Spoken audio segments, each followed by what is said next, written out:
were just dating before we were engaged, we had both talked about how we both might like to adopt someday. It's one of those things that you see throughout the Bible, a call to care for the poor and the orphans and the widows, and that's just always been something that's been on our hearts. After we started attending Discovery about 3 years ago, we knew we wanted to just we were all in with Project Hope. We wanted to go on trips, and we just really felt called or kind of led towards Nicaragua, and so we sponsored a little boy from there. His name is Orphan, and he's 12 years old.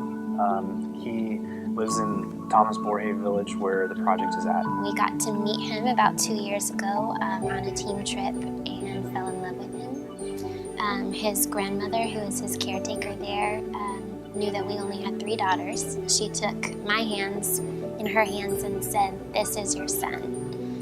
So we really think of him as our son in Nicaragua. He can't speak to us, we can't really speak to him because he speaks Spanish, we speak English, but you could tell by his hugs and his smiles that just he loved us and we love him.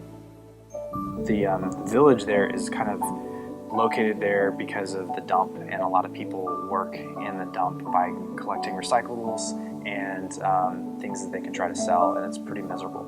So the project has gotten them out of the dump and going to school, and then providing schooling and after-school programs for them and food and assistance. When we visited him about 2 years ago, he was pretty closed off because of everything that he had gone through, and so visiting him this time, I felt like he was just a little more open to showing affection to us. He was more loving, and I feel like all of that is because of the opportunities that they have through Project Hope. They are in so much poverty, but yet they have everything that they need to be taken care of, and so that makes you step back and think what they were like before they had a sponsorship.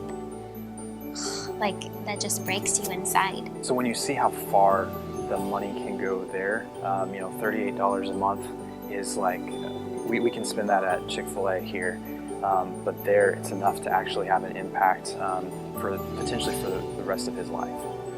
So when you think of it in those terms, I mean, how much of a sacrifice is it to, have PB&Js one day instead of going to Chick-fil-A and making a lifelong impact on a kid's life?